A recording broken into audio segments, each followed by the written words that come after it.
Thunder Bay is left off the strong mayor powers list. The library releases its master facilities plan. And the latest on the tragic Manitoba highway crash.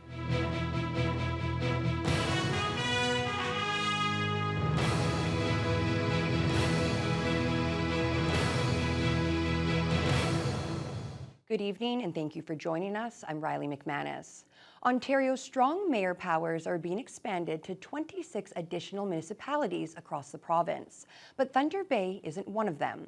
The contingent powers have been in place in Toronto and Ottawa since last December. The provincial government now plans to give those powers to cities like Hamilton, Niagara Falls, and Windsor, to name a few. The aim is to help regions expedite housing construction.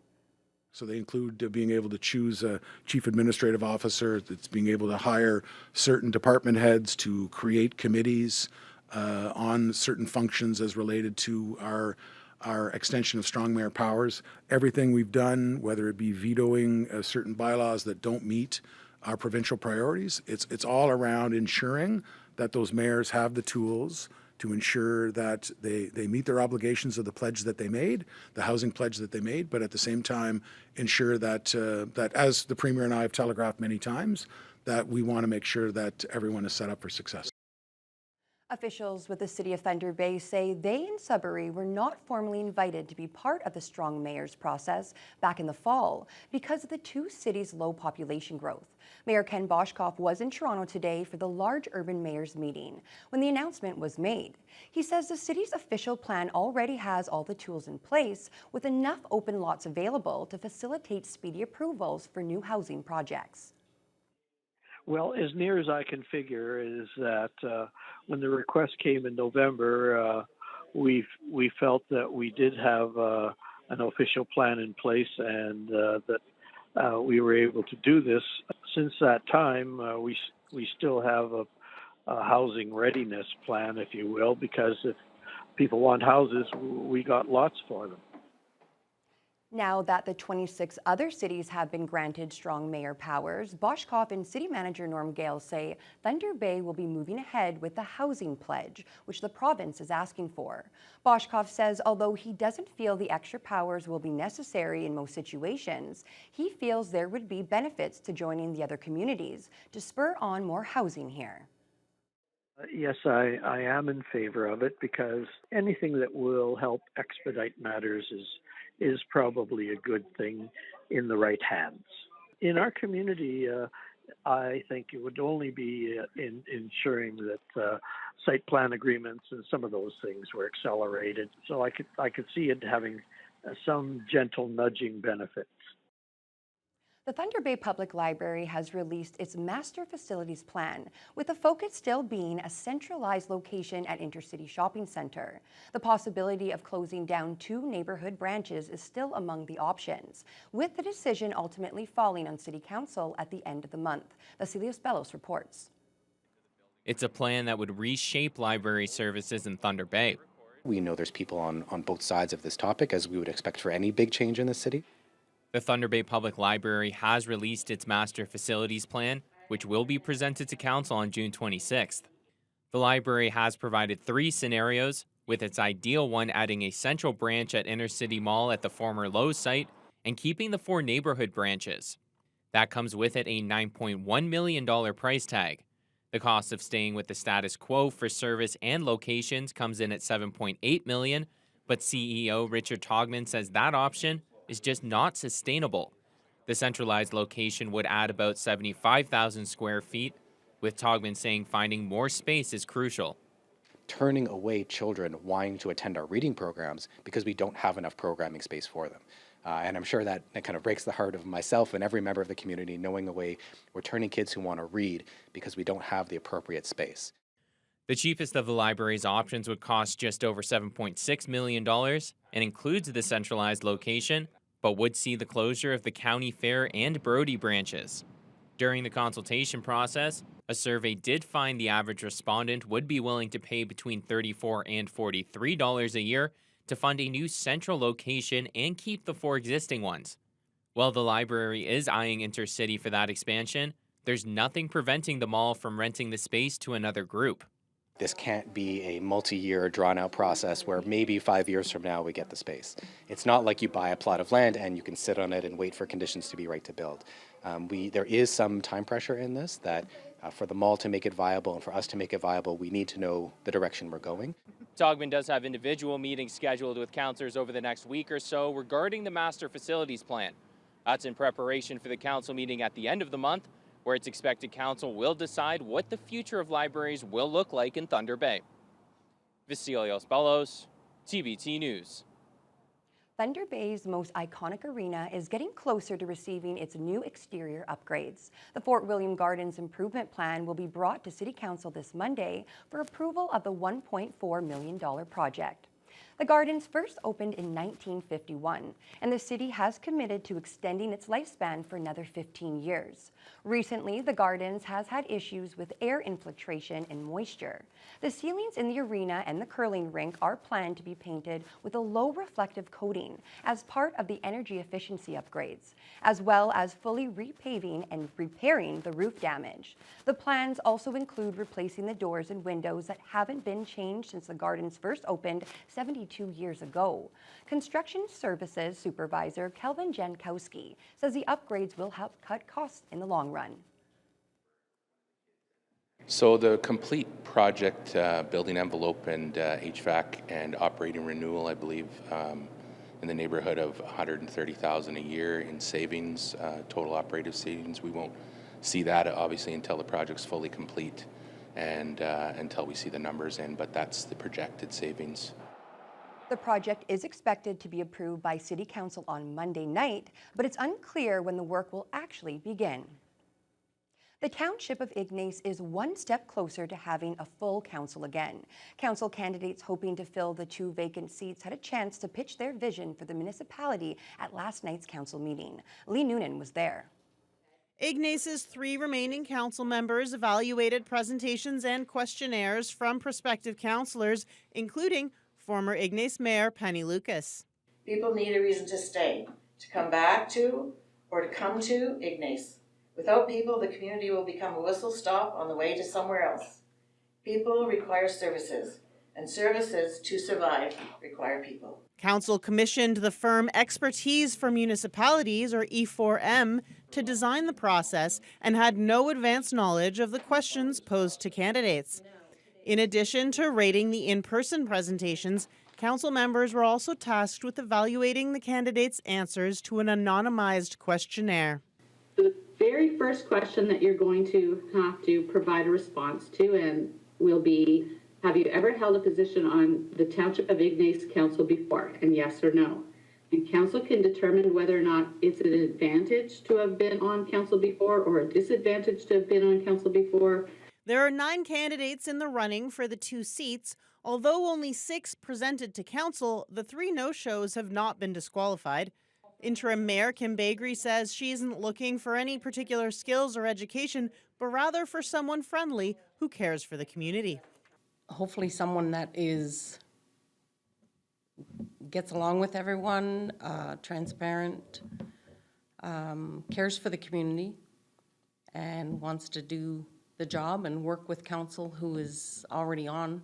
Bagri says a by-election would have cost between $60,000 and $100,000, and the decision to appoint was made for financial reasons. Council also made the choice to solicit applications from the general public rather than appoint from the list of runners-up in October's election. We just chose that this would be the best way to do it, to open it up to maybe more people that wanted to apply, to give them a chance, to give more people a chance. E4M will be compiling the scores for the questionnaires and presentations and will bring those evaluations to council. However, they say council will not be limited to appointing the highest scoring candidates. Council has accelerated their original timeline and is now committing to making a decision by July 3rd and swearing in the new councillors on the 4th. Just over 90 days after accepting the resignations of the mayor and deputy mayor, or about a month past the 60-day deadline to appoint new councillors. Lee Noonan, TBT News. OPP are investigating the cause of a fire that destroyed 2 homes in a garage in Beardmore on Tuesday evening. Neighbors say the blaze broke out at around 8 o'clock. Both homes sustained major damage, along with many of the trees that surrounded the properties. Neighbors say local firefighters, along with volunteers, were quick to step in to stop the blaze from spreading any further. They were soon joined by backup crews from Geraldton, who aided in fighting the fire well into the night. An OPP spokesperson confirmed that investigation is ongoing, and the cause has yet to be determined. The interim chief of the Greenstone Fire Service has declined to comment on the situation.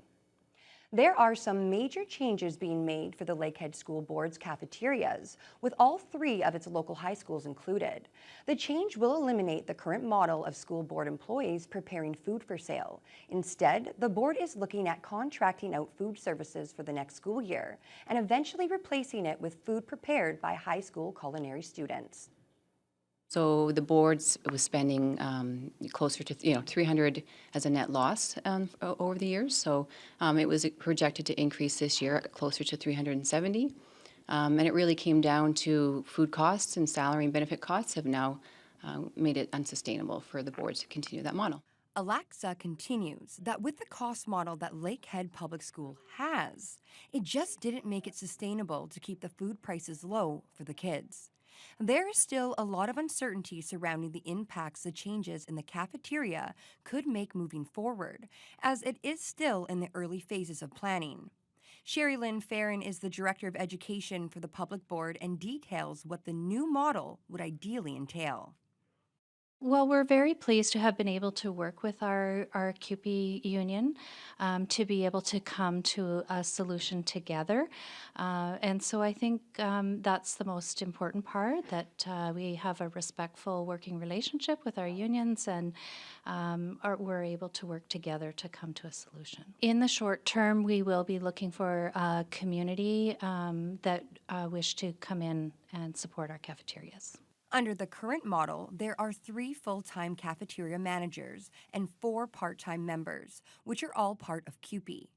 CUPE has been part of the process to date and will be included in more of the finalized planning. Rodney McGee is the president for CUPE 2486 and states that current employees have collective agreement rights and explains what this would mean for staff. Different position, but with bumping and seniority, right? Like there will be, we tried to mitigate working with the board on keeping as many jobs as possible.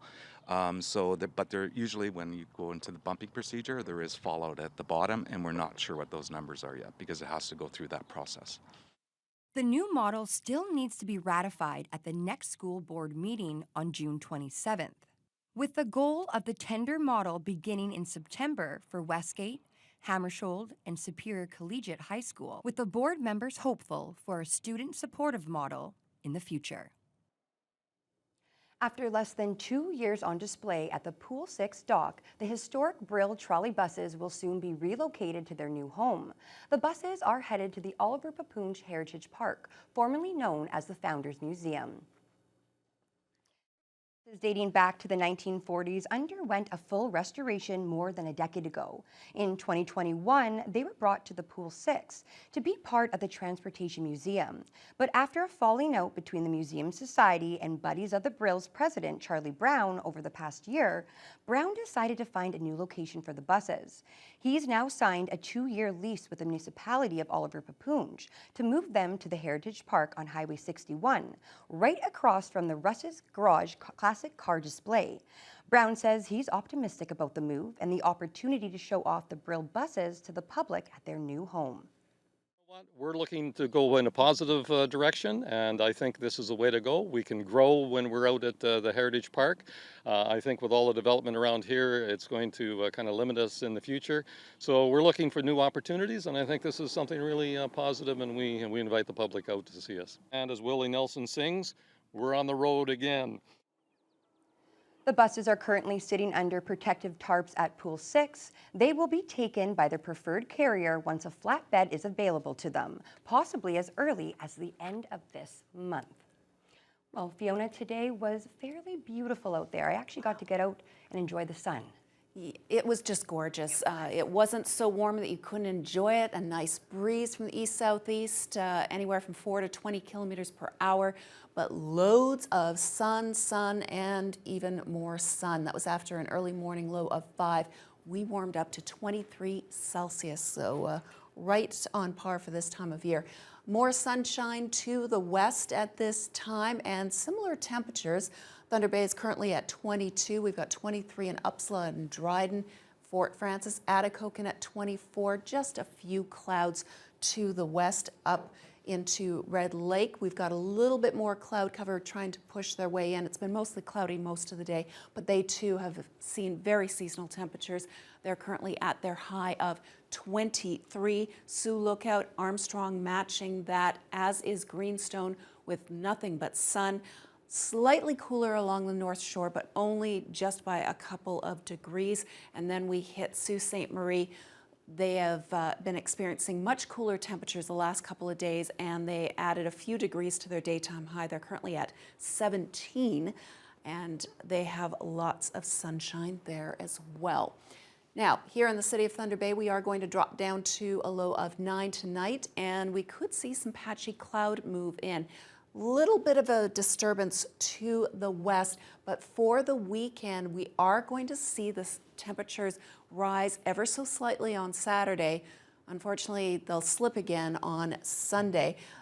There is going to be some sunshine, but there's also a risk of a shower or two. So it looks like we're going to get maybe a little bit of everything over the weekend, and I'll have more details on how that will pan out for your forecast later on in the news hour. Thank you so much, Fiona. Well, we first brought you the news of that tragic bus crash yesterday in Manitoba. Well, the impact is being felt everywhere, but especially in Dauphin.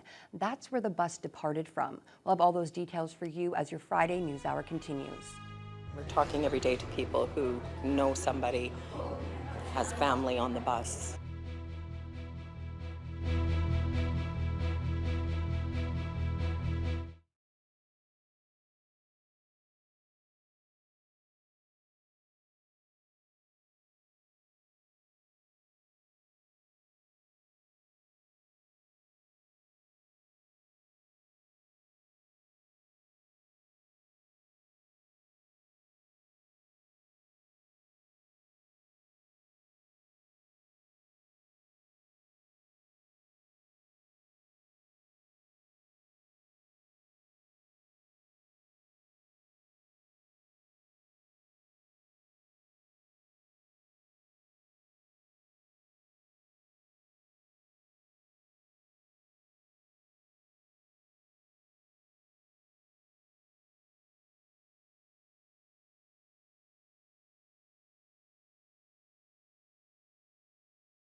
One day after a horrific bus crash in Manitoba, the impact is being felt in the city of Dauphin, the place where the bus filled with 25 seniors departed.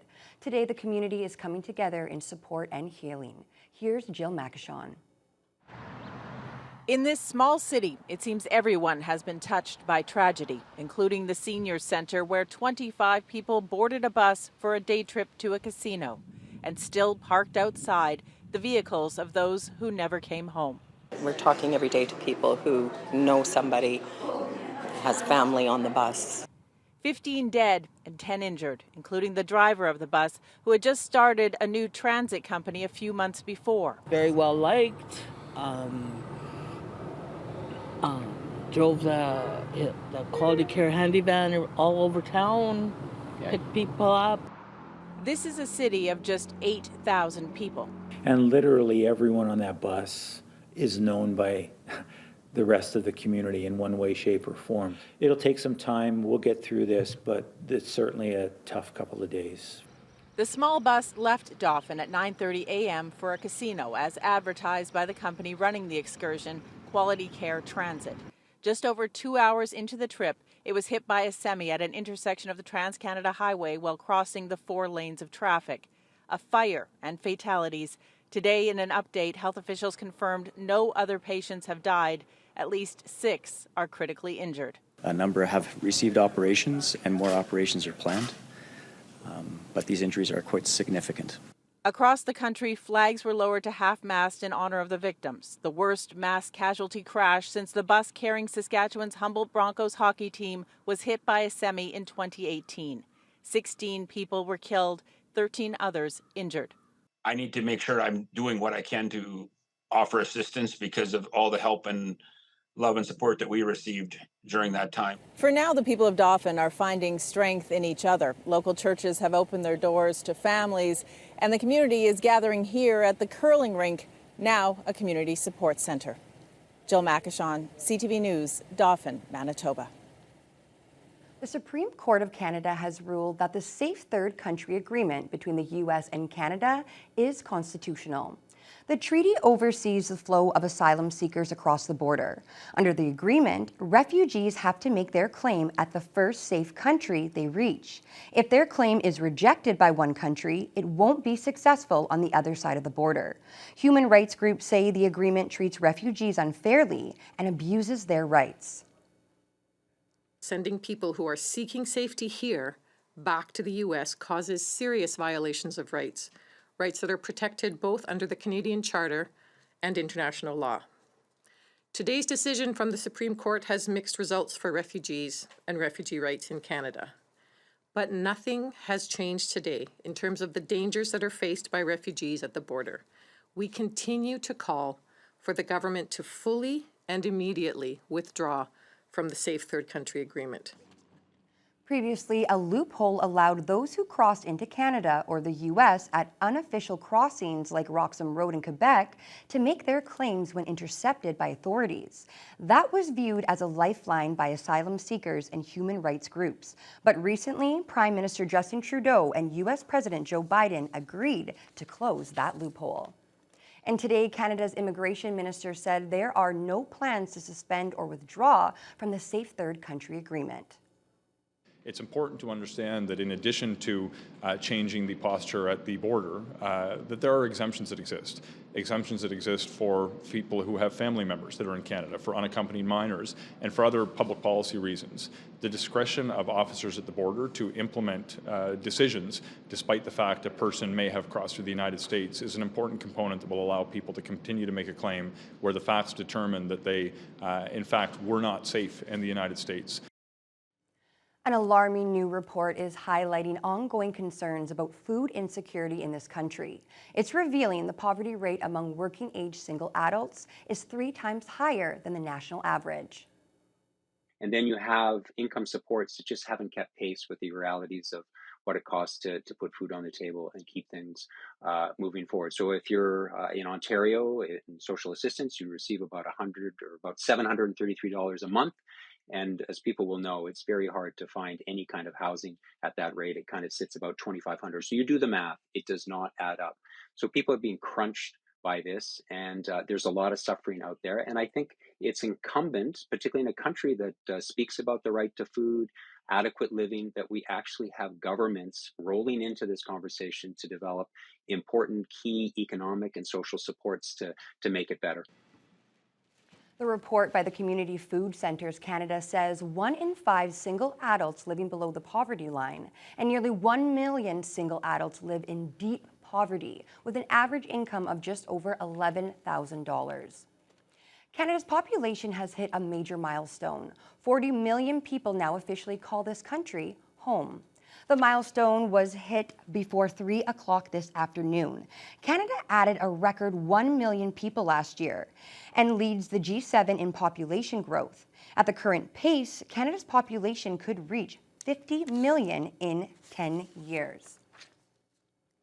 In the U.S., Jack Teixeira, the Massachusetts Air National Guardsman accused of leaking some of America's defense secrets, remains in federal custody after he was charged with 6 additional counts of illegal retention and transmission of classified documents. Federal prosecutors allege the 21-year-old was risking U.S. national security and the lives of U.S. service members, allies, and others. ABC's M. Wynn has more from Washington. Massachusetts Air National Guardsman Jack Teixeira remains behind bars as he awaits a new court date on charges that he leaked classified documents online starting in 2022 and continuing up until his arrest in April.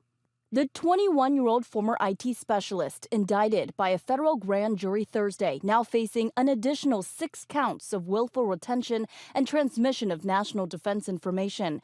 He was initially charged with violations of the Espionage Act. This was a deliberate criminal act. Teixeira allegedly sent secrets to a chat group on social media, including information regarding the provision of equipment to Ukraine, how the equipment would be transferred, and how the equipment would be used upon receipt. The indictment alleges Teixeira knew he was risking grave damage to the national security of the United States, its citizens, as well as the lives of U.S. service members, but still mined defense secrets and shared them. The charging documents say Teixeira posted images of records which bore the standard classification markings, including top secret. Prosecutors say Teixeira was caught by superiors at least twice taking notes on classified information or viewing intelligence not related to his job. A judge had previously denied bail to Teixeira, in part because of what he called Teixeira's fascination with guns. Teixeira has not yet entered a formal plea. His lawyer and family have yet to comment on the indictment. Teixeira could face up to 60 years in prison, but it's believed there are more leaked documents investigators are looking into, meaning additional charges against him are possible. M. Wynn, ABC News, Washington. Turning to financial news now, Canada's main stock index sunk lower today. Let's take a look. The TSX was down 51 points at 19,975. In New York, the Dow lost 108 points, falling to 34,299. And the Nasdaq shed 93 points. It's now at 13,689. The Canadian dollar added 31 100ths, hitting 75.7